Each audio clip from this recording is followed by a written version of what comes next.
آتي سيدنا محمد الوسيلة والفضيلة وبعثه مقاما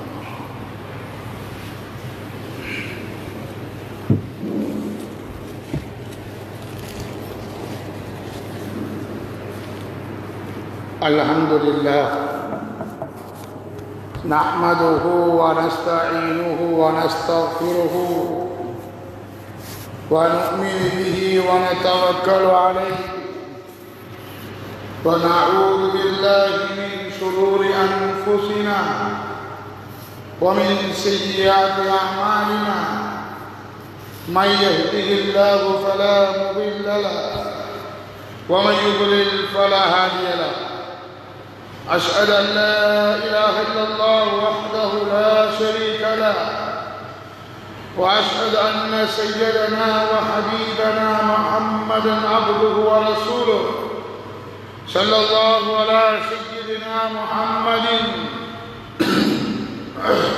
وعلى آله وأصحابه أجمعين أما بعد فقد قال الله تعالى في محكم التنزيل والفرقان المجيد بعد أعوذ بالله من الشيطان الرجيم بسم الله الرحمن الرحيم وأتموا الحج والعمرة لله وقال أيضا إنا أعطيناك الكوثر فصل لربك وانحر إن شانئك هو الأبتر صدق الله مولانا العظيم عن أبي هريرة رضي الله تعالى عنه قال قال رسول الله صلى الله عليه وسلم من كان له مال فلم يضحي فلا يقربن المصلانا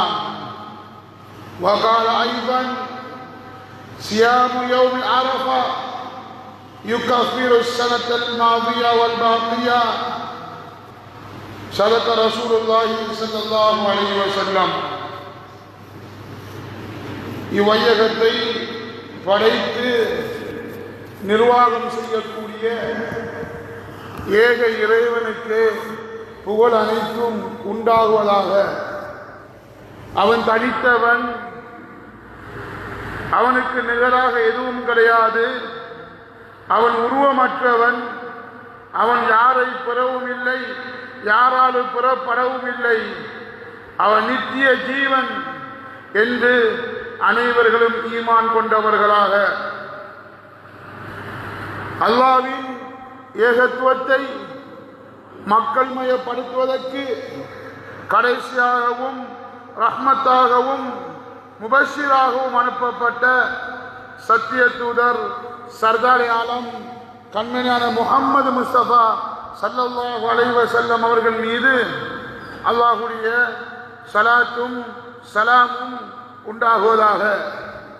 மேலும் சஹாபாக்கள், தாபிஈன்கள், தபா தாபிஈன்கள், அவுலியாக்கள், சுஹதாக்கள், நாதாக்கள், உலமாக்கள், உண்மையான முன்னிலான ஆண்கள், பெண்கள் அனைவர்கள் மீதும் அல்லாஹ்வுடைய ரஹ்மத்தும் மக்ஃபிரத்தும் உண்டாகுவதாக. அல்லாஹ்வுடைய கட்டளை யா அய்யுஹல்லதீன ஆமனூ இதா நூதிய லிஸ்ஸலாத்தி மின் யௌமில் ஜும்ஆ ஃபஸ்அவ் இலா திக்ரில்லாஹ்.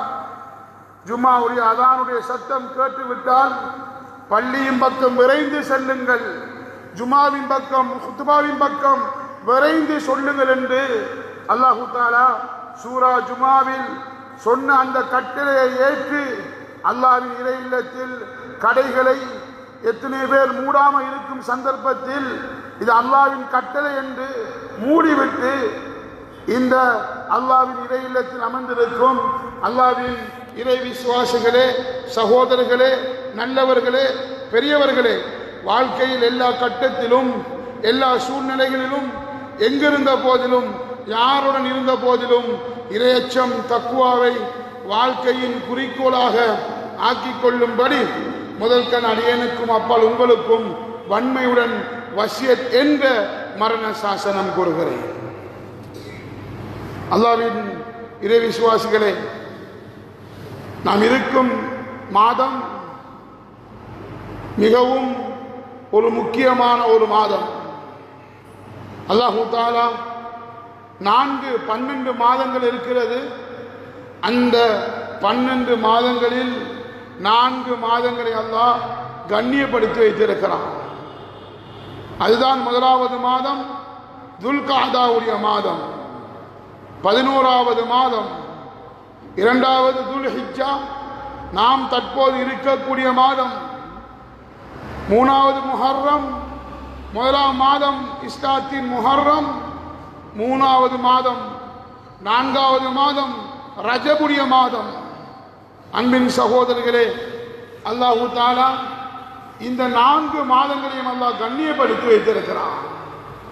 ஏனைய மாதங்களில் செய்யும் அமலை விட இந்த மாதங்களில் செய்யக்கூடிய அமல் அல்லாஹ் அதனை அதிகமான கூலிகளை கொடுக்குகிறான். அல்லாஹ் தஆலா இந்த மாதத்தை எந்த அளவுக்கு கண்ணியப்படுத்தி வைத்திருக்கிறான் என்றால், இந்த மாதத்தில் நபியுடைய காலத்தில் யுத்தம் கூட செய்ய முடியாது. இந்த 4 மாதங்களில் யுத்தம் செய்வதை கூட அல்லாஹ் இந்த உம்மத்துக்கு ஹராமாக்கி வைத்திருக்கிறான். அந்த அளவுக்கு ஒரு முக்கியமான மாதம் தான் இந்த 4 மாதங்களும். அதிலும் நாம் தற்போது துல்ஹிஜ்ஜாவுடைய மாதத்தில் இருக்கிறோம். இந்த மாதத்தில் ஆரம்ப 10 தினங்கள், பெருநாளுடைய தினம் உட்பட இந்த 10 தினங்களும், இந்த 10 இரவுகளும் ஒரு பெருமதி மிக்க ஒரு இரவாகும். குர்ஆனில் அல்லாஹ் சத்தியம் செய்கிறான், வல் ஃபஜ்ர் வலயாலின் அஷ்ர். ஃபஜ்ர், ஃபஜ்ருடைய நேரத்தின் மீது சத்தியமாக, 10 இரவுகள் மீது சத்தியமாக. அன்பார்ந்தவர்களே, எப்படி ரமதானுடைய மாதம் கடைசி 10 தினங்களும் ஒரு கண்ணியமான மிகவும் பெருமதி மிக்க ஒரு கடைசி 10 தினங்கள் இருக்கிறதோ, அதே போன்றுதான் துல்ஹிஜ்ஜாவுடைய இந்த 10 தினங்களும். இந்த துல்ஹிஜ்ஜாவுடைய 10 தினங்களில் அதிகமாக நோன்பு பிடிப்பது, அதிகமாக சதகாக்கள் செய்வது, அல்லாஹ்விடத்தில் நாம் பாவ மன்னிப்பு கேட்பதை அல்லாஹ் தஆலா விரும்புகிறான். அன்பின் சகோதரர்களே, அதற்காகத்தான் அல்லாஹ் இது பாவ மன்னிப்பு கேட்கக்கூடிய மாதம். இந்த 10 தினங்களும் பெருமதியான ஒரு தினம் என்பதற்காகத்தான் அல்லாஹ் ஹஜ்ஜுடைய கடமையை அல்லாஹ் இந்த மாதத்தில் விதியாக்கி வச்சிருக்கிறான். ஹஜ் என்று சொல்லும் போது அன்பார்ந்தவர்களே, சகோதரர்களே, ஹஜ்ஜிக்கு இதுக்கு பிறகு நாம் நினைச்சாலும் இந்த வருடத்தில் போக முடியாது. போனாலும் ஹஜ்ஜி செய்யக்கூடிய அந்த பாக்கியம் கிடைக்குமா என்றும் தெரியாது. ஏதோ ஹஜ்ஜிக்கு சென்றவர்கள் நம் நாட்டிலிருந்து 3500 பேர் கிட்டத்தட்ட போயிருக்கிறார்கள். நாம் இன்னும் எத்தனை செல்வந்தர்கள் இன்னும் ஹஜ்ஜிக்கு போகாமல் நம்ம ஊரில் இருந்து கொண்டிருக்கிறார்கள். பணம் இருக்கிறது, காணி இருக்கிறது, கார் இருக்கிறது, ஆனால் ஹஜ்ஜிக்கு போகக்கூடிய அந்த பாக்கியம் இன்னும் கொடுக்கவில்லை. கொரோனாவுடைய காலத்தில் அதிகமான செல்வந்தர்கள் எங்கிட்ட வந்து கேட்டாங்க, ஹஸ்ரத் ஹஜ் உம்ராவுக்கு போறதுக்கு தடை விதிச்சிருக்கி, இப்ப நாங்க என்ன செய்யற? நாங்க காலத்தை கடத்திட்டோம், எங்களுக்கு 50 வயசு, செல்வம் இருந்துச்சு, இன்னும் நாங்க ஹஜ்ஜிக்கு போகல ஹஸ்ரத், ஏதாவது வழி இருக்கான்னு கேட்டாங்க. இது எப்படி என்றா, குர்ஆன்ல அல்லாஹ் ஒரு சம்பவத்தை சொல்றான், மீனவர்களை பத்தி சொல்றான். மீனவர்கள் அல்லாஹ்வுடைய தவக்கல் வச்சுதான் மீனவர்கள் கடலுக்கு போகணும். ஏனைய பிசினஸ் மாதிரி ஒரு தொழில் அல்ல மீன் தொழில். அந்த மீன் தொழில் செய்யக்கூடியவர்கள் தான் அல்லாஹ்வை மிகவும் பயரக்கூடியவர்களாக இருக்க வேண்டும். ஆனால் நம்முடைய ஊரில் அதற்கு மாற்றமாக இருந்து கொண்டிருக்கிறது. ஏனென்றால் அவர்கள் தான் தவக்கலுடன் வெளியாகி செல்லக்கூடியவர்கள். தவக்கலுடன் இன்றைக்கு மீன் பிடிக்க போவோம் என்று போய் மீன் அந்த இடத்தில் கிடைச்சா தான் அவர்களுக்கு இலாபம், இல்லாட்டி இலாபம் கிடையாது, திரும்பி வர வேண்டும். மீன் இருக்கா இல்லையான்னு சொல்லவே முடியாது. இப்படியான மீனவர்களை பற்றி அல்லாஹ் குர்ஆன்ல சொல்றான். பாவம் செஞ்ச மீனவர்கள் கப்பலை எடுத்துட்டு நடுக்கடல்ல போய் அம்புட்டுவாங்க, காத்தடிக்கும். இப்ப மீன் போறவங்க யாரையும் நான் குட்டி காட்டல, திருந்தலும் என்று விரும்புகிறோம். இப்ப மீனுக்கு போறவங்க அதிகமானவர்களை போய் பார்த்தா போதைக்கு அடிமையாகி இருக்கக்கூடியவங்க தான் காண்றோம். மீன் ஓரத்தில் இருக்கிற, கடல் ஓரத்தில் இருக்கிற ஹோட்டலுக்கு போய் பாருங்க. அந்த ஹோட்டல்ல போய் இருந்து நம்ம ஒரு டீயை குடிக்க இயலா, அந்த அளவுக்கு போதை வஸ்துக்கள் பாவிக்கப்படக்கூடிய இடமாக இருக்கு. மீனவர்கள் தான் அல்லாஹ்வை மிகவும் பயரக்கூடியவர்கள்.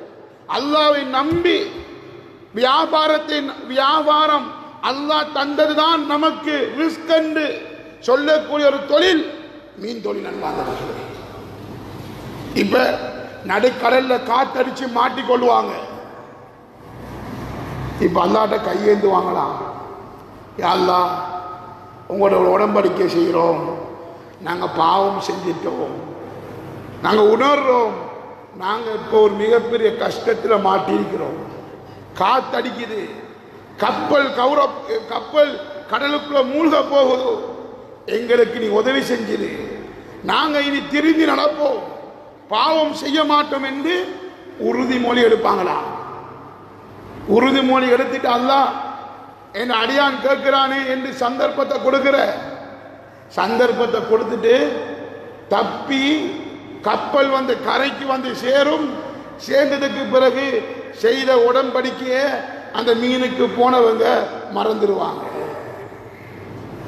இதை போலதான் ஹஜ்ஜி தடை செஞ்ச நேரத்தில் உம்ரா ஹஜ்ஜிக்கு போக இயலாது என்று அரசாங்கம் முடிவெடுத்த நேரத்தில் சில செல்வந்தர்கள் ஓடி வந்தாங்க. ஹஜ்ரத், நாங்க ஹஜ்ஜிக்கு போகல, எங்களுக்கு ஏதாவது ஒரு பரிகாரம் சொல்லித்தாங்க, இந்த நேரத்தில் நாங்க மௌத்தாயினா எங்க நிலைமை எப்படி இருக்கும் என்று தெரியா என்று ஓடி வந்தவங்களுக்கு நாங்க சொன்னோம், நீங்க அல்லாஹ்விடத்தில் இந்த விருப்பத்தோடு இருங்க, ஹஜ்ஜிக்கு போகணும் என்ற ஆசையோடு இருங்க, நிச்சயம் அல்லாஹ் எப்படி ஜனாசாக்கள் எரிக்கப்பட்டது நிப்பாட்டப்பட்டுச்சோ அதே போல அல்லாஹ் இதுக்கும் ஒரு சந்தர்ப்பத்தை தருவான் என்ற விஷயத்தை சொன்னோம். ஆனா சொல்லி முடிச்சிட்டு இன்னா ஹஜ்ஜிக்கு உம்ராவுக்கு போகலாம் என்று பிறகு அனுமதி வந்த நேரத்தில் அல்லாஹ்விட்ட கொடுத்த உடன்படிக்கையை எத்தனை செல்வந்தர்கள் மறந்துட்டாங்க. ஹஜ்ஜிக்கு போறதுக்கு இன்னும் விருப்பம் வரல. ஹஜ்ஜிக்கு போகாத எத்தனை செல்வந்தர்களை நம்மளை பள்ளியில தொலைவச்சு அடக்கம் செஞ்சிட்டாங்க. அது விட்டு சென்ற பொருட்களை பிரிச்செடுத்தாச்சு. அன்பார்ந்தவர்களே, செல்வந்தர்களே, அல்லாஹ் நம்மளுக்கு தந்த நியமத்துகளை கொஞ்சம் யோசிங்க, கொஞ்சம் நேரம் நின்று யோசிங்க. அல்லாஹ் நமக்கு செல்வத்தை தந்திருக்கிறான். எத்தனை பேர் சாப்பிடுறதுக்கு வழி இல்லாம இருக்கிறாங்க, குடிக்கிறதுக்கு வழி இல்லாம இருக்கிறாங்க. காலையில பசாருக்கு போகக்கூடிய நேரத்தில் எத்தனை பேர் கையேந்துறாங்க, எங்களுக்கு ஏதாவது ஹதியாவை தாங்கன்னு கேட்கிறாங்க. அல்லாஹ் இந்த நிலைமைக்கு நம்மளை வைக்கலையே, அல்லாஹ் கொடுக்கக்கூடிய சக்தி நமக்கு தந்திருக்கிறானே. அன்பார்ந்தவர்களே, இஸ்லாம் 5 தூண்கள் இருக்கு. எல்லாருக்கும் தெரியும், புனியல் இஸ்லாம் அலா ஹம்சின், இஸ்லாம் என்பது 5 தூண்கள் இருக்கு. அதுல 2 தூண் செல்வந்தர்களுக்கு மாத்திரம் கொடுக்கப்பட்ட தூண், வேற யாரும் அல்ல கை போட இயலா. 3 விஷயத்தை மாத்திரம்தான் எல்லோருக்கும் அல்லாஹ் கடமையாக்கி இருக்கிறான். கலிமா, தொழுக, நோன்பு, இது எல்லோரும் செய்யலாம். ஆனால் மீதமாக இருக்கும் 2 கடமைகள், ஜகாத், ஹஜ், இந்த 2 கடமைகளையும் அல்லாஹ் செல்வந்தர்களுக்கு மாத்திரம் வச்சிருக்கிறான். உங்களோட பணத்தை இதுல செலவழிங்க, வருஷத்துக்கு ஜகாத்தை சரியா கொடுங்க, ஹஜ்ஜிக்கு உம்ராவுக்கு போறதுக்கு செலவழிங்க, இதை வச்சு சொர்க்கத்தை சம்பாதிங்க. சஹாபாக்கள் கோடீஸ்வரங்கள் இருந்தாங்களா இல்லையா? இருந்தாங்க. ஆனா தன் பணத்தை அல்லாஹ்வுடைய பாதையில செலவழிச்சாங்க. அன்பார்ந்தவர்களே, சட்டத்தை மட்டும் கேளுங்க. இது சிலாக்களுக்கு புதுசாக இருக்கலாம், ஆனா இதுதான் மார்க்க தீர்ப்பு. அன்பார்ந்தவர்களே, ஒரு ஹஜ்ஜிக்கு வசதி உள்ள ஒருவர், சல்லி இருந்துச்சு, எல்லாம் இருந்துச்சு, ஹஜ்ஜி செய்யல, மவுத்தாகிட்டாரு. இப்ப அவரை கபருக்கு, அவருடைய ஜனாசாவை பள்ளியில கொண்டு வச்சிருக்கி. இப்ப அவர் கணக்க சொத்துக்களை, எண்ணி கணக்கெடுக்க முடியாத சொத்துக்களை வச்சிருக்கிறாரு. இங்க வாரிசுகள் சண்டை பிடிக்கிறாங்க, இந்த சொத்து எனக்கிண்டு. இந்த சொத்துக்களை மரணிச்ச உடனே வாரிசுகளுக்கு பிரிச்சு கொடுக்க முடியாது. அதுல சில கடமைகள் இருக்கிறது. முதலாவது, இவர் ஜனாசாவுடைய விஷயங்கள் செய்யப்படணும். இரண்டாவது, இவர் குடுமதி இருந்தா கொடுக்கப்படணும் மக்களுக்கு. குடுமதி ஜனாசா கொண்டு வச்ச நேரத்தில் மனுஷனுக்கு கொடுக்கிற கொடுமதி மட்டும்தான் சொல்லப்படுற. ஆஜியார் ஜனாசாவாக வந்திருக்கிறாரு, அல்லாஹ்க்கு கொடுக்கிற ஹக்க இன்னும் செய்யல. 10 வருஷம் சகாத் கொடுக்கல. அவர் விட்டு சென்ற சொத்துல இருந்து பள்ளிவாசல் வந்து 10 வருஷத்துடைய சகாத்தை அவர் விட்டு சென்ற அந்த பொருட்கள் எடுக்கணும், திரும்பி பார்க்கணும். ஹாஜியார் பேர்ல ஹாஜியாராக இருந்திருக்கிறாரு, ஹாஜியார் என்ன ஹஜ்ஜிக்கு போகல. 20 லட்சத்தை ஒதுக்கணும். 20 லட்சத்தை ஒதுக்கி அவருக்கு பதிலாக ஹஜ்ஜி செய்யறதுக்கு ஒரு ஆளை நியமிச்சு ஹஜ்ஜிக்கு அனுப்பணும். இதெல்லாம் செஞ்சதுக்கு பின்னால்தான் வாரிசுகள் மிச்சம் இருந்தா எடுத்துக்கொள்ளணும். அன்பின் சகோதரர்களே, ஹஜ்ஜிக்கு போறதுக்கு நம்மளுக்கு ஆசை வரணும். எத்தனை செல்வந்தர்கள் ஹஜ்ஜிக்கு போகல, ஆனா மரக்கறி தொழில் செய்கிறவன்,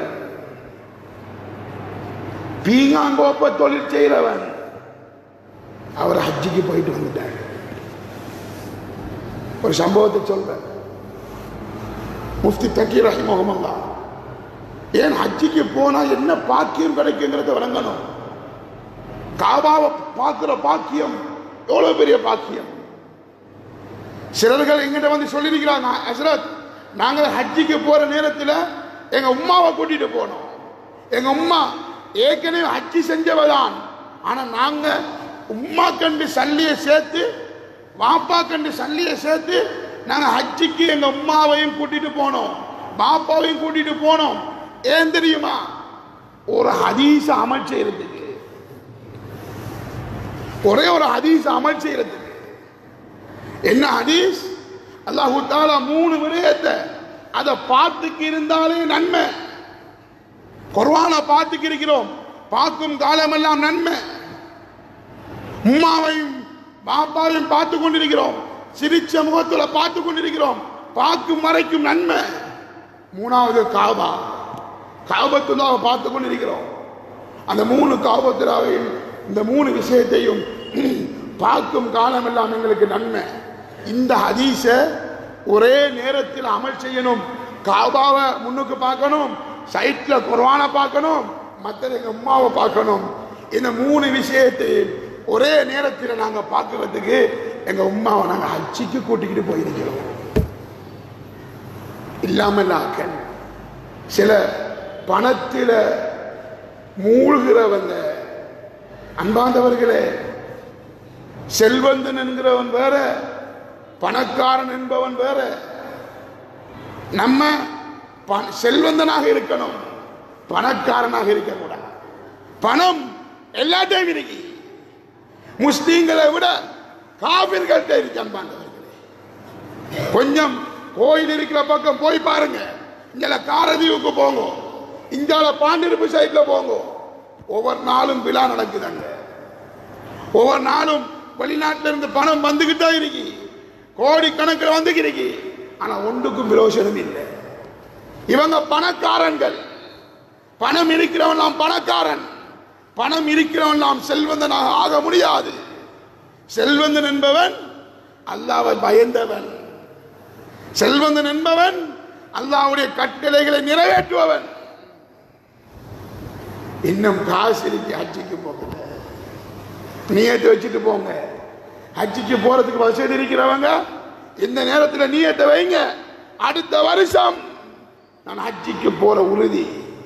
நியத்தை வச்சுட்டு போய் மறந்துடுறல்ல, நியத்துக்கும் கவரட்சி வேணும்.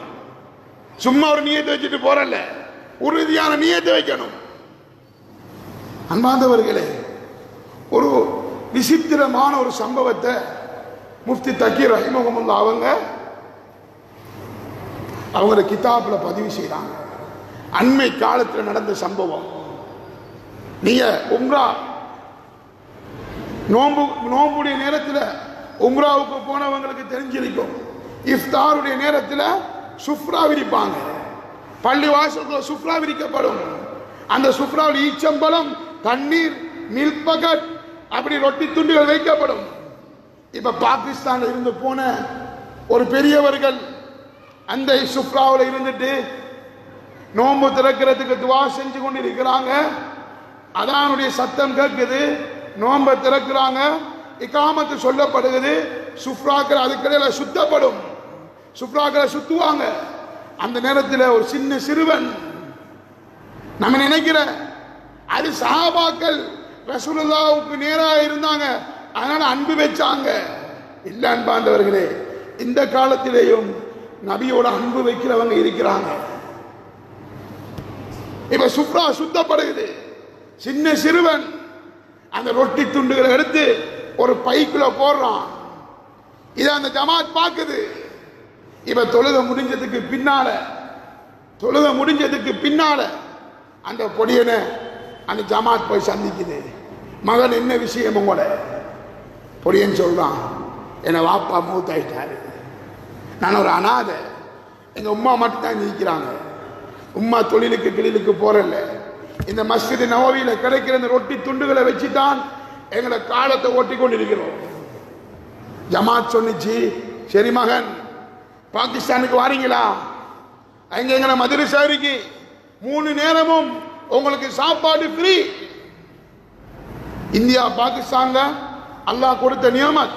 நம்ம பகுதியிலே இந்த செல்வந்தர்கள் இதை மாதிரி செய்யறதுக்கு தயாராகணும். இந்தியா பாகிஸ்தான் நாங்களும் போய் ஓதிருக்கிறோம்.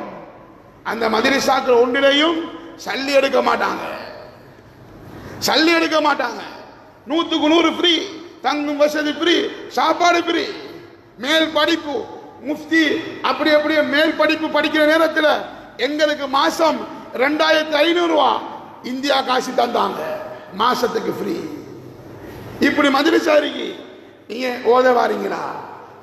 சிறுவன் சொன்னான், எங்க உம்மாட்ட கேட்டுட்டு வாங்க. உம்மாட்ட கேட்க போறாங்க. உம்மா அனுமதி கொடுக்குறாங்க. போகக்கூடிய ஏற்பாடுகள் செய்யப்படுகிறது. ஏர்போர்ட்டுக்கு போறதுக்கு தயாராகிறாங்க. இப்ப சிறுவனை காணல. எங்கன்னு தேடி பார்த்தா சிறுவன் நபியுடைய ரவுலாவுக்கு முன்னால் இருந்துட்டு அழுது கொண்டிருக்கிறான். இப்படியான சிறுவர்களை உருவாக்குவோம் என்பதுதான் இந்த துல்ஹிஜ்ஜாவுடைய மாதம். ஹஜ்ஜுடைய வரலாற்றை பாருங்கள். ஒரு குடும்பம் செய்த முயற்சி, ஒரு குடும்பத்தின் முயற்சி, எவ்வளவு தியாகம். இப்ப உலுகையை அடுக்கிறதுக்கு கஷ்டமா இருக்கிறோம். சட்டம் இறங்கியிருந்தா வழங்கியிருக்கும். இஸ்மாயில் அலைஹிஸ்ஸலாம் அறுக்கப்பட்டிருந்தா வழங்கியிருக்கும். மூத்த பிள்ளைகளை அறுக்கிற நேரத்தில் இப்ப அந்த சிறுவன் அழுது கொண்டிருக்கிறான். ஜமாத் போய் கேட்குது, மகன் வாங்க போவோம், டைம் ஆயிட்டு. சிறுவன் கேட்கிறான், நான் உங்களோட வாரன், பிரச்சனை இல்லை. நபியுடைய ரவுதா, சின்ன சிறுவன், நபியுடைய ரவுதா பாகிஸ்தான்ல இருக்கான்னு கேட்கிறான். வந்த ஜமாத் சொல்லுதோ, பாகிஸ்தான்ல இருந்தா நாங்க என்னதுக்கு இங்க வரணும்? அந்த சிறுவன் சொன்னான், அப்பண்டா நீங்க சோறு தந்தாலும் பிரச்சனை இல்லை, என்னத்தை தந்தாலும் பிரச்சனை இல்லை, நான் வாரத்துக்கு தயார் இல்லை. நபியுடைய ரவுலாவை விட்டு பிரிஞ்சு நான் உங்களோட வாரத்துக்கு தயார் இல்லை. சிந்திச்சு பாருங்க. இந்த மதீனாவுக்கு ரசூலுல்லாஹ்வுக்கு முன்னால இருந்து அஸ்ஸலாமு அலைக்கும் யா ரசூலல்லாஹ் என்று சொல்றதுக்கு இன்னும் பணம் படைத்த செல்வந்தர்களுக்கு ஆசை வரண்டா நம்மளை விட நஷ்டவாளி இருக்க முடியுமா? காபா இருக்கே, காபாவுடைய அந்த இடம் இருக்கே, ஹஜ்ஜி செய்யற நேரத்தில் அல்லாஹ் 15 இடங்கள் இருக்கு. அந்த 15 இடங்களையும் துஆ கேட்கப்பட்டார் அல்லாஹ் கபூல் செய்வார். அன்பார்ந்தவர்களே, சகோதரர்களே, ஆயால் ஹஜ்ஜிக்கு போறதுக்கு தயாராகுங்க. அங்க போய் ஹஜ்ஜி செய்யறோமா, அல்லாஹ் நல்ல நியத்தோட வாத்திமுல் ஹஜ்ஜ வல் உம்ரத லில்லாஹ், ஹஜ்ஜையும் உம்ராவையும் யார் நோக்கம் அல்லாஹ்வுக்கென்ற நியத்தோட ஹாஜ் என்ற பட்டம் வரணும், அல்லது பள்ளிவாசல் ரெஸ்ட் போட்டுக்கு முற்படுத்தணும் எங்கிறதுக்கு ஹஜ்ஜி செய்யறல்ல. ஹஜ்ஜி செய்யற அல்லாஹ்வுக்காக வேண்டி. யார் அல்லாஹ்வுக்காக வேண்டி ஹஜ்ஜி செய்யறாங்களோ அல்லாஹ் அவங்களுக்கு கொடுக்கிற பாக்கியம் அன்று பிறந்த பாலகனை போன்று அவங்க ஹஜ்ஜில இருந்து திரும்பி வர நேரத்தில் வராங்க. இப்ப ஏழைகள் யோசிக்கலாம், அல்லாஹ் ஏன் இப்படி செய்யறாங்க? நாங்க ஏழையா பிறந்தது தப்பா? எங்களுக்கு இந்த பாக்கியம் இல்லையே. அன்பார்ந்தவர்களே, அல்லாஹ் இரக்கமானவன். செல்வந்தர்களை சோதிக்கிறான். நீங்க பணத்தில் எப்படி செய்றீங்களாண்டே அதே கூலிய ஏழைகளுக்கும் அல்லாஹ் வச்சிருக்கிறான். அதுதான் அரஃபாவுடைய தினத்தில் நோன்பு பிடிக்கிறது. நான் கருத்து வேறுபாடு உள்ள விஷயத்தை பேசல. சர்வதேச பிற உள்நாட்டு பிற அத நம்ம அதிகமான கூட்டம் சர்வதேச பிற எடுக்கல. அந்தந்த ஊருக்கு ஒரு பிற, அதுதான் சரியானது. அதை நம்ம வரத்தை பேச வேண்டிய அவசியம் இல்லை. அரஃபாவுடைய தினம் ஞாயிற்றுக்கிழமை நாம் நோன்பு பிடிக்கிறோமா? ஸல்லல்லாஹு அலைஹி வஸல்லம் சொன்னாங்க, ஹஜ்ஜிக்கு போகாதவங்க நோன்பு பிடிங்க, ஹஜ்ஜிக்கு போகாதவங்க நோன்பு பிடிங்க. ஹஜ்ஜிக்கு போறவங்க அந்த தினத்தில் நோன்பு பிடிக்கிற மக்ரூ. ஆனா ஹஜ்ஜிக்கு போகாதவங்க நோன்பு பிடிக்கிறீங்களா, அல்லாஹ் தஆலா அவங்களுக்கு 2 வருஷத்துடைய பாவத்தை மன்னிக்கிறார். சென்ற வருடம் வரும் வருடம் 2 வருடத்துடைய பாவத்தை அல்லாஹ் மன்னிச்சிடுறான். அன்பார்ந்தவர்களே, ஆகிய நாமும் இந்த நோன்புகளை பிடிச்சு இந்த பாவத்தை நாம் அழிப்போம். பெருநாளுடைய தினத்தில் அமல் செய்வோம். தியாக பெருநாள் என்று தான் சொல்றேன். அந்த தியாகத்தை கொஞ்சம் யோசித்து பாருங்க. இலேசான தியாகமா இது? சும்மா ஒரு இடத்தை நின்று எந்த மகனை விட்டுட்டு நான் கூட நம்ம ஒரு ஜமாத்துக்கு போறதுக்கு அல்லது கொழும்புக்கு ஒரு தேவைக்கு போறதுக்கு 2 நாள் 3 நாள் என் மகனை விட்டு பிரியறதுக்கு நம்ம எல்லோரும் கஷ்டப்படுறோம். இரக்கமான மகன் அழுகிறான், பாப்பா நீங்க இல்லாட்டி இருக்க ஏழாண்டு அழுகிறான். யோசித்து பாருங்க. துவா செஞ்சு இப்ராஹிம் அலைஹிஸ்ஸலாத்து வஸ்ஸலாம் அவங்களுக்கு அல்லாஹ் 85 வயசுல தான். நம்ம நினைக்கிறோம் நாங்க துவா செய்யறோம் அல்லாஹ் தராம இருக்கிறான் என்று யோசிக்கிறோம். பலஸ்தீனுக்கு சார்பாக துவா செய்கிறோம், அல்லாஹ் ஒன்றை காட்டான் என்று யோசிக்கிறோம். அல்லாஹ்க்கு தெரியும் எந்த நேரத்தில் என்ன செய்யறேன். இப்ராஹிம் அலைஹிஸ்ஸலாத்து வஸ்ஸலாம் சம்பவத்தை பாருங்க. எத்தனை வருஷமாக துவா செஞ்சாங்க, யா அல்லாஹ் எனக்கு ஒரு பிள்ளையை தந்தது, ஒரு குழந்தையை தந்தது. துவா கேட்கிறாங்க, கேட்காத இடமே இல்லை. 85 வயசுல தான் கிட்டத்தட்ட அல்லாஹ் குழந்தையை கொடுக்கிறான். எப்படி கொடுத்தான்? நபியாக ஆக்கி கொடுத்தான். இரண்டாவது மனைவி ஹாஜர், முதலாவது குழந்தையை பெற்கிறாங்க இஸ்மாயில், முதலாவது மனைவி சாரா, பிறகு இஸ்ஹாக் என்ற ஒரு பிள்ளையை பெற்கிறாங்க. 2 பேரும் நபியாக ஆக்கி கொடுத்தார். அல்லாஹ் வரலாற்றை உருவாக்கினார். இப்ராஹிம் அலைஹிஸ்ஸலாத்து வஸ்ஸலாம் அவங்களுடைய தியாகம் தான் ஹஜ்ஜுடைய வணக்கங்கள். அங்கே ஹாஜரா நபி அந்த சபா மர்வாக்கு மத்தியில தண்ணியை தேடி அலைஞ்சாங்க. அதுக்காக அல்லாஹ் ஹஜ்ஜிக்கு போறவங்களுக்கு கடமையாக்கினான். நீங்களும் 7 தடவை சுத்துறது உங்களுக்கு கடமை. அதிலிருந்து தண்ணி வருது, ஜம்சம் தண்ணீர். அல்லாஹு தஆலா இவங்களோட முயற்சியால வந்த தண்ணீர் அல்லாஹ்வுடைய சொர்க்கத்தில் வந்த ஊற்று தண்ணீர். அல்லாஹ் என்ன செஞ்சான்? எந்த நியத்துல ஜம்சம் தண்ணீரை குடிக்கிறீங்களோ அந்த நியத்தை அல்லாஹ் கபூல் செய்வான். காபாவை கட்டாங்க. காபாவை கட்டத்துக்கு ஏறி நின்று ஒரு கல்லுக்கு மேல கட்டினாங்க. அது அல்லாஹ் மகாம் இப்ராஹிம் என்கிறத அல்லாஹ் வச்சிருக்கிறான் காபாவுக்கு முன்னால. அந்த மகாம் இப்ராஹிமுக்கு முன்னால 2 ரகாத் தொழுகிறது சுன்னத்து. அந்த மகாம் இப்ராஹிமுக்கு கிட்ட துஆ கேட்டா அல்லாஹ் அந்த துஆவை கபூல் செய்றான். அன்பார்ந்தவர்களே, ஒரு குடும்பத்திலே தியாகம் தான். ஒரு குடும்பம் எப்படி இருக்க வேண்டும், வாப்பா எப்படி இருக்கணும், உம்மா எப்படி இருக்கணும் யோசித்து பாருங்க. ஒரு மனைவியை தேர்ந்தெடுக்கிற நேரத்தில் எப்படியான மனைவியை தேர்ந்தெடுக்கணும்? கைப்பிள்ளை அப்ப பிறந்த பிள்ளை ஒத்தரம் இல்லாத இடத்துல விட்டுட்டு போறாங்க. யாருமே இல்லை. யாரும் இல்லாட்டியும் பிரச்சனை இல்லை, சாப்பாடும் இல்லை, குடிப்பும் இல்லை. மனைவி ஹாஜர் கேட்கிறாங்க, எங்க போறீங்க, நீங்க எங்க போறீங்க? இப்ராஹிம் அலைஹிஸ்ஸலாம் சொல்றாங்க, அல்லாஹ்ட கட்டளைக்கு அவனி போறேன். உங்களை இப்படி விட்டுட்டு போகணும் என்கிறது அல்லாஹ்ட கட்டளை, அதனால போறேன். மனைவி என்ன சொல்றாங்க, நீங்க பயம் இல்லாம போங்க, ஒரு காலமும் அல்லாஹ் எங்களை வீணடிக்க மாட்டான். இதுதான் ஒரு மனைவி. ஒரு புள்ள எப்படி இருக்கணும்? உலகியாவுடைய கடமை. கனவு காண்றாங்க அறுக்கணும் என்று. மகன் போய் கேட்கிறாங்க, யார் புனைய இன்னி அராஃபில் மனாமி அன்னி அதுபஹுக் ஃபங்குல் மாதா தரா. மகனே, ஒன்னு அறுப்பதாக கனவு கண்டிருக்கிறேன். அண்டு வருஷத்துக்கு 85 வயசுல அல்லாஹ் கொடுத்தான் பிள்ளைய. 85 வயசுல கொடுத்ததுக்கு பின்னால விட்டுட்டு போக சொன்னான். யாரும் இல்லாத இடத்துல அல்லாஹ் நபி விட்டுட்டு போனாங்க. பிறகு சேர்றாங்க 11 வயசுல. இஸ்மாயில் அலைஹிஸ்ஸலாத்து வஸலாம் 11 வயசு இருக்கும் போது அல்லாஹ்ட கட்டளை வருகிறது, நீங்க உங்களோட மகனை அருங்க. எவ்வளவு பெரிய சோதனை, எவ்வளவு பெரிய சோதனை. சரி, மகன் போய் சொல்றாங்க, மகன் அறுப்பதாக கனவு காண்றேன், இன்னும் பருவ வயது அடையல. 7 வயசுல என் மகனை பள்ளி வாசலுக்கு கூட்டிக் கொண்டு வரதுக்கு கஷ்டம் நமக்கு.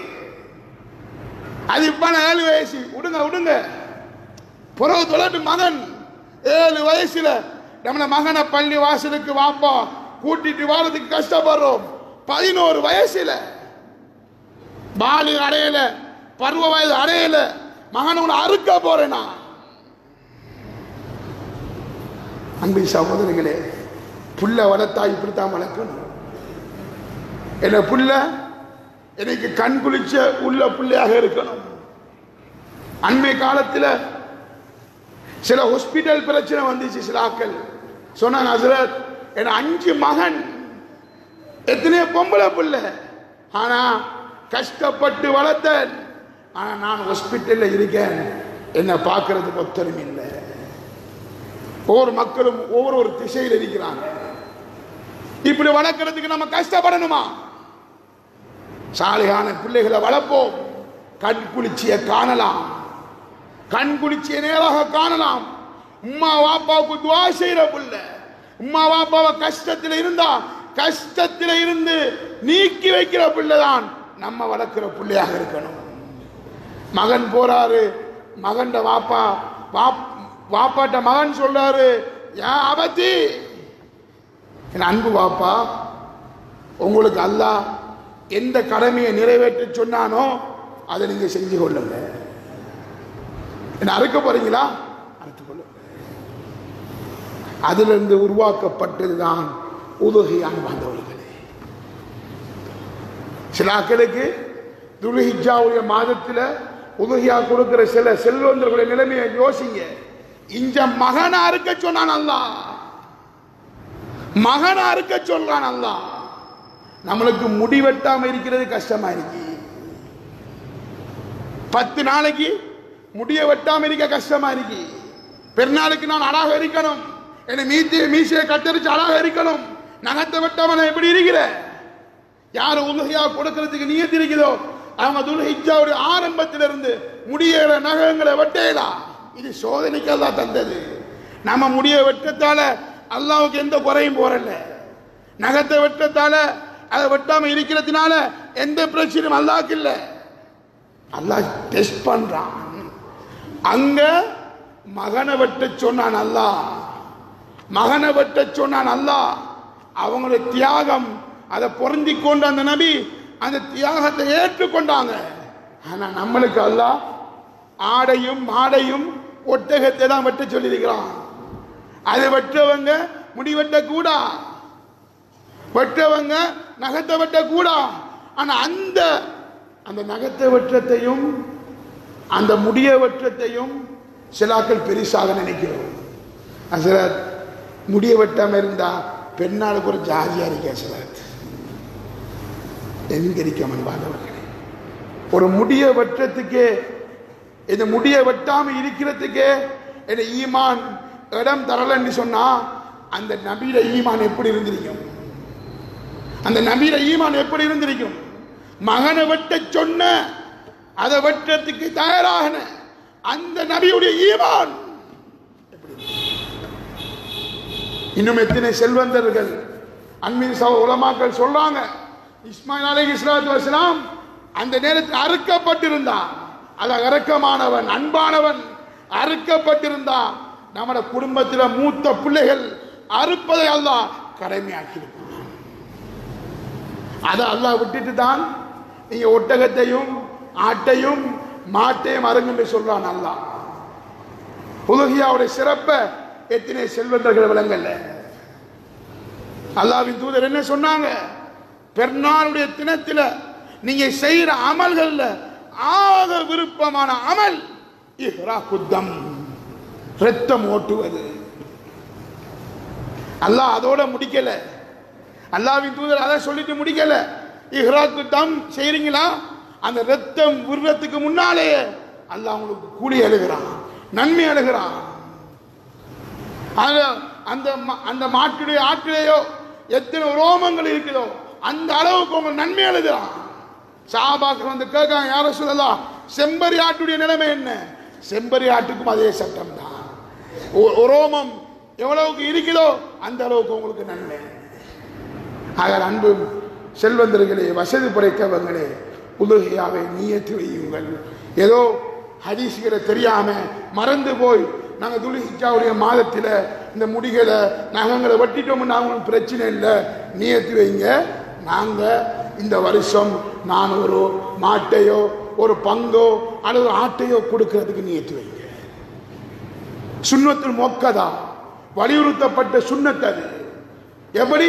பெருநாளுடைய தினம், பெருநாளுக்கு அடுத்து வரக்கூடிய 3 தினம், ஐயாமு தஷ்ரீக்குடைய தினம், அந்த 3 தினங்களுக்கும் செலவழிக்கக்கூடிய பணத்தை வச்சுட்டு மீதமாக பணம் இருக்குதா அவ்வளவு பேரும் உலகையா கொடுப்பது சுன்னா. 1 லட்சம் ரூபாய் பணம் இருக்கு வச்சுக்கொள்வோம். பெருநாளுக்கும் பெருநாளுக்கு பின்னால் இருக்கிற 3 தினங்கள், திங்கட்கிழமை பெருநாள், செவ்வாய், புதன், வியாழன் மகரிபு வரைக்கும் இந்த 4 தினங்களும் செலவழிப்பதற்கு ஒரு 30,000 ரூபாய் பணம் தேவைண்டா. அது அந்த 1 லட்சத்திலிருந்து கழிங்க.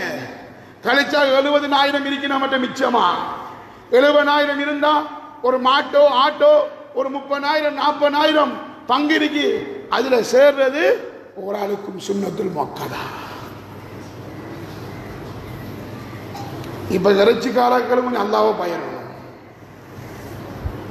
இந்த சந்தர்ப்பத்தை பார்த்து விலையை கூட்டுற, இந்த சந்தர்ப்பத்தை பார்த்து மாடு கொஞ்சம் தட்டுப்படியா இருக்கு, மாட்டுக்கு தட்டுப்படி வராது. தட்டுப்படி வந்திருக்கும் என்றா அல்லாஹ் குர்ஆன்ல சொல்லிருப்பான். மாட்டுக்கு தட்டுப்படி வந்தா இதை செய்யுங்க, உதவியாக்கு பகரமாகன்னு சொல்லிருப்பான். இது இவங்க உருவாக்கினது. மாட்டுக்கு தட்டுப்படி என்று கொரோனா காலத்தில் அங்கர ஒளிச்ச மாதிரி, கொரோனா காலத்தில் சீனிய ஒளிச்ச மாதிரி, நாட்டு கஷ்டமா இருந்த நேரத்தில் சில்லற கடைக்காரர்களும் மற்றவங்களும் ஒளிச்சு பெட்ரோலையும் அதையும் ஒளிச்சு வித்த மாதிரி இப்ப புதுசா வந்திருக்கு. மாட்டை ஒழிக்கிற, ஆட்டை ஒழிக்கிற வந்துட்டு சொல்ற கொஞ்சம் மாடு தட்டுப்படியா இருக்கு. அஜார் உங்களுக்கு ஒரு முயற்சி செஞ்சு தாரன், ஒரு 2,300 ரூபாய் வரும் கிலோ. அல்லாஹ்வை பயந்து கொள்ளுங்க. இந்த பணத்தை எடுத்து இந்த பிள்ளைக்கு கொடுத்து எந்த பிள்ளை சாலியான பிள்ளையாக வராது. அதுல மார்க்க சட்டங்கள் இருக்கு. அந்த மார்க்க சட்டங்களை உலமாக்கள்கிட்ட மிம்பர்ல சொல்லலாம். மிம்பர்ல விரிவா சொன்னா நீங்க நேரம் போதா, சுருக்கமாக சொன்னா அதை மாறி வழங்கிடுவீங்க. அதனால உதுஹியாவுடைய சில சட்டங்கள் இருக்கு, அதை படிக்கிறதுக்கு முயற்சி செய்யுங்க. உதுஹியாவை கொடுங்க. ஸல்லல்லாஹு அலைஹி வஸல்லம் சொன்னாங்க, மன் கான லஹு மாலுன், யாருக்கு பணம் இருக்கு, பணம் இருந்து பலம் யுதாஹி, யார் அந்த உதுஹியாவுடைய அந்த அமலை நிறைவேற்றவில்லையோ ஃபலா யக்ரபல் முஸல்லானா, நீங்க பெண்ணாளுடைய தொழுகிறதுக்கு வராதீங்க. அல்லாஹ்வுக்கு விருப்பமான அமலை செய்யறதுக்கு இன்னும் விருப்பம் வரல. அல்லாஹ் குர்ஆன்ல சொல்றான் நபிக்கு, ஃபஸல்லி லிரப்பிக வன்ஹர், நபியே நீங்க தொழுக முடிஞ்சு அல்லாஹ்வுக்காக வேண்டி தொழுது போட்டு உடனே நீங்க உதுஹியாவை கொடுங்க. அன்பான இஸ்லாமிய சகோதரர்களே, பெரியவர்களே, உதுஹியாவை அறுப்பதும் ஒரு இபாதத்து, ஒரு வணக்கம்.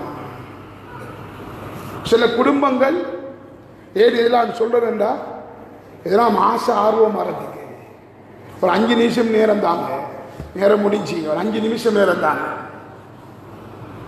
உதுஹியாவை சில குடும்பங்கள் எப்படி செய்யறது தெரியுமா? குடும்பத்தில் 20 பேருண்டா 20 பேருக்கு பங்கு வைக்கிறாங்க, 20 பங்கு எடுக்கிறாங்க. சில செல்வந்தர்கள் இருக்கிறாங்க, அல்லாஹ் அவங்களுக்கு ரோம செய்யணும்.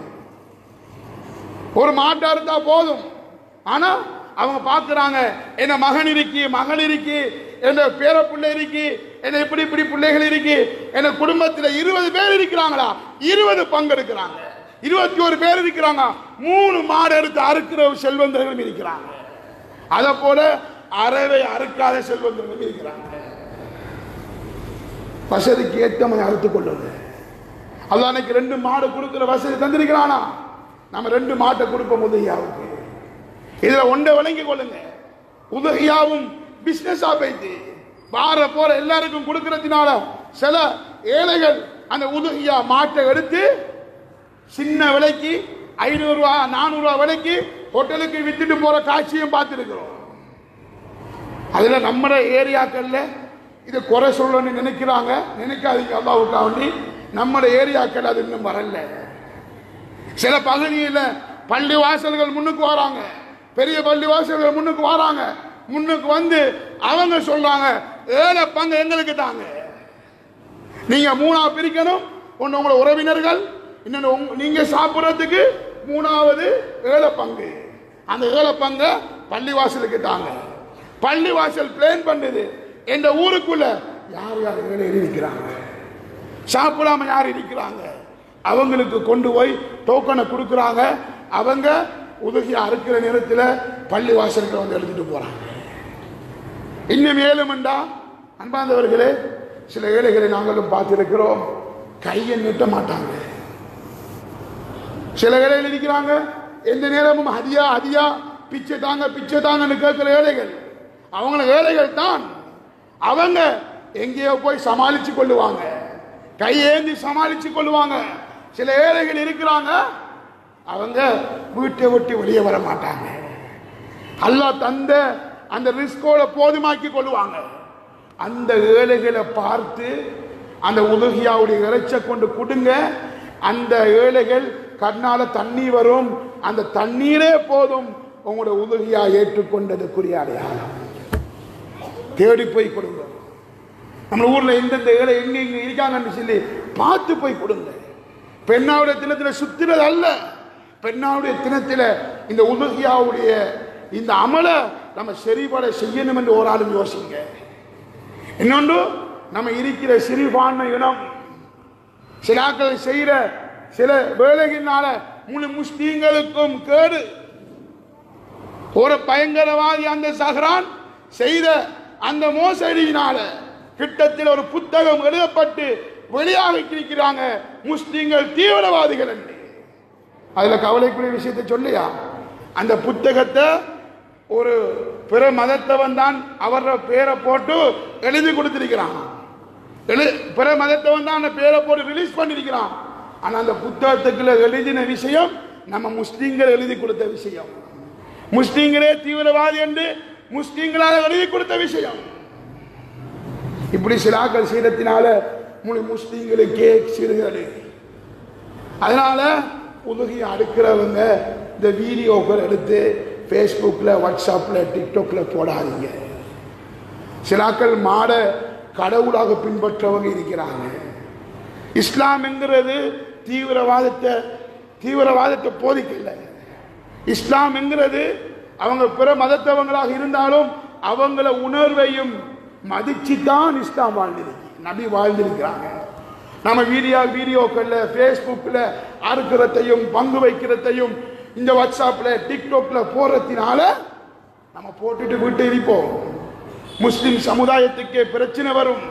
போட்டவங்க வீட்டுக்குள்ள நிம்மதியாக இருப்போம். ஆனா உலமாக்கள் பாடுபடுவாங்க, ஜம்மியாக்கள் பாடுபடும், பள்ளிவாசல்கள் இதை என்ன சேர்ந்து யோசிப்பாங்க. இப்படியான மனத்தனமான விஷயங்களை செஞ்சு உலகியாவுடைய நன்மையை குறைச்சிடாதீங்க. அடுத்த விஷயம், அதுவும் நம்ம ஊர்ல இல்லை, நம்மள பகுதியில் கல்முனை சாய்ந்தம் அது ஊர்ல இல்லை. அறுக்கிறதுக்குரிய தொடுவம் சரியாக இல்லை. சம்மாந்துறைக்கு போய் பாருங்க. சம்மாந்துறைக்கு பார்த்தா உதவியாவ இதை யார் என்ன நடவடிக்கை எனக்கு எடுத்தாலும் பிரச்சனை இல்லை. உண்மை இதுதான். இந்த வசதி படைத்த இந்த கல்முனை சாய்ந்த மருது ஊர்ல இந்த ஏற்பாடை எந்த ஒரு அரசியல்வாதியும் செய்யல. ஆனா அரசியலுக்கு வந்தா மட்டுமே எங்களுக்கு பதவி தேவை என்று போராடுறோம். முஸ்லிமு உலகியா அறுக்கிறதுக்குரிய தொடுவோம் சரியான தொடுவோம் இல்லை. போய் சம்மாந்துறையில பக்கத்தில் இருக்கிற சம்மாந்துறையை பார்த்துட்டு வாங்க. ஒரே நேரத்தில் 30 மாடு அறுக்கலாம். சின்ன ஒரு பேமெண்ட் அவங்க எடுக்கிறாங்க. 1000 ரூபான்னு நினைக்கிறேன். 1000 ரூபாய் எடுத்துக்கிட்டு அழகாக உலகியாவை நிறைவேற்றாங்க. அதனுடைய கழிவுகளை போடுறதுக்கு ஏற்பாடு செஞ்சிருக்கிறாங்க. வீட்டில் அறுக்கிறவங்க நீங்க கழிவுகளை அங்கங்க போட தேவையில்ல, ஒரு இடத்துல முனிசிபலுடைய பொட்டியை வச்சு போட வைக்கிறாங்க. இது இன்னும் பாருங்க அன்பாந்தவர்களே. ஆகியால உலகியாவுடைய அமலை செய்ய போய் பாவத்தில் விழுந்துட போறா. நம்ம அறுத்து போட்டு பக்கத்து வீட்டுக்காரனுக்கு நோவினை செய்யறோம். ரத்தத்தை சரியாக அல்ல, பக்கத்து வீட்டுக்காரனுக்கு நாறுது.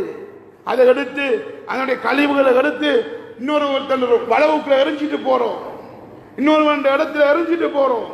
இதால அவன் திட்டான். ஆனால் அன்பாந்தவர்களே, உலகையா கொடுக்கிற நம்ம அல்லாஹுக்கு அவனுக்கு கொடுக்கிறோம். இத அந்த கழிவுகளை எங்க போடணுமோ அங்க போட்டு நன்மையை பெற்றுக் கொள்ளுங்க. மற்றவங்களுடைய ஈதாக்குள்ள கொண்டு சேர்ந்துடாதங்க. அன்பின் இஸ்லாமிய சகோதரர்களே, பெருநாளுடைய தினத்தை சந்தோஷமாக கழிப்போம்.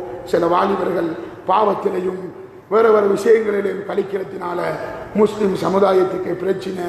சில வாலிபர்கள் மோட்டார் பைக்கிலையும் அதையும் எடுத்துக்கொண்டு ஓடி எக்ஸ்ட்ரம்பட்டு மனம் உளைச்சலுக்குள்ள பெற்றோர்களையும் குடும்பத்தையும் ஆக்கிராம இந்த உலகியாவுடைய அமலையும் செறிவடை செய்யக்கூடியவர்களாக இந்த ஹஜ்ஜிக்கு போகாதவங்க, செல்வம் படைக்கும் ஹஜ்ஜிக்கு போகாதவங்க இந்த நேரத்தில் இந்த நியத்து வைங்க. நான் அடுத்த வருஷம் என்ன நடந்தாலும் நான் ஹஜ்ஜிக்கு போகணும். அதுக்குரிய முயற்சிகளை செய்யுங்க, அதுக்குரிய ஏற்பாடுகளை செய்யுங்க. இந்த உலகியாவுடைய இந்த இறைச்சிகளை சரிபட அந்த சட்டங்களை உலமாக்கத்தை போய் கேட்டு சட்டங்களை கேட்டு சுண்ணத்தை சரியாக நிறைவேற்றி தகுதியான வேலைகளுக்கு கொடுத்து பெருநாளுடைய தினத்திலும் விருப்பமான சதக்காக்களை கொடுத்து உடுப்பில்லாதவங்களுக்கு வசதி இல்லாதவங்களுக்கு ஏழுமான தொகைகளை கொடுத்து உதவி செஞ்சு அல்லாஹ்விடத்தில் நெருக்கமான அடியார்களாக வாழ்வதற்கு எல்லாம் அல்லாஹ் எனக்கும் உங்களுக்கும் தௌஃபீக் செய்வானாக.